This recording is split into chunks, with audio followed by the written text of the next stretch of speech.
Bonjour. Les candidats redoutaient des records d'abstention. Et ils avaient raison.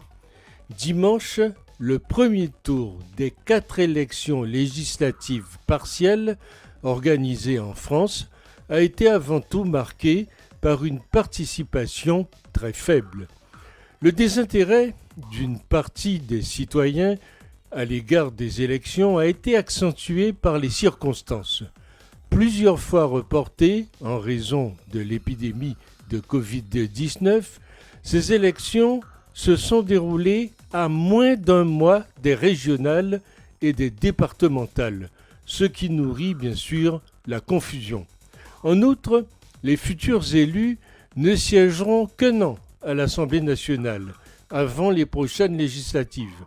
L'enjeu pouvait donc paraître limité. Pourtant, ces élections étaient scrutées de très près, notamment pour leur valeur de test avant les régionales, puis la présidentielle de 2022.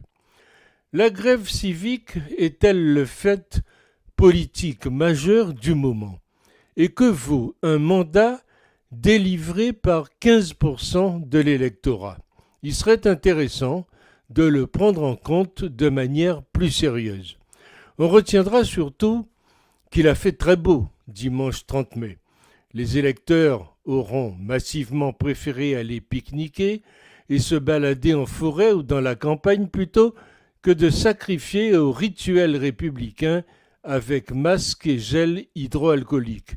Il y a une frénésie de jouissance depuis la fin du dernier confinement qui se manifeste par exemple par le remplissage des terrasses de café même au soleil et même si les tables sont trop proches les unes des autres.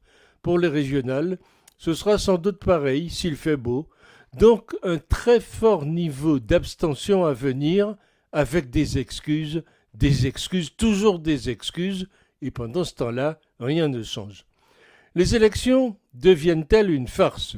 Car les politiques ont perdu toute crédibilité avec des promesses sans lendemain, mais eux ne se remettent pas en cause, ce sont les Français qui sont les mauvais citoyens. Quoi qu'il en soit, l'abstention progresse quel que soit le type d'élection. La diffusion du phénomène contribue à redéfinir les modalités de la participation politique et les attributs de la citoyenneté moderne. Si le retrait systématique de la décision électorale apparaît relativement stable, on observe en revanche une augmentation significative d'un rapport intermittent au vote et donc à l'abstention. L'alternance entre vote et non-vote est de plus en plus la règle, et ce dernier est de plus en plus souvent instrumentalisé à des fins de sanctions politiques. L'abstention est de plus en plus utilisée par les Français pour exprimer leur mécontentement ou le fait qu'ils ne se reconnaissent pas dans l'offre politique qui leur est proposée. Elle s'inscrit dans un contexte durable de défiance à l'égard de la politique.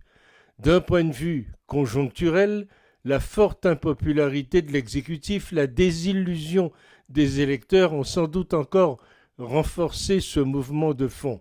L'abstention peut ainsi être considérée comme un aiguillon démocratique. C'est le signe que les citoyens veulent des résultats, qu'ils veulent que les promesses soient tenues, qu'ils sont exigeants sur l'offre politique et sur la qualité des gouvernants. Il y a donc urgence à recrédibiliser l'action politique.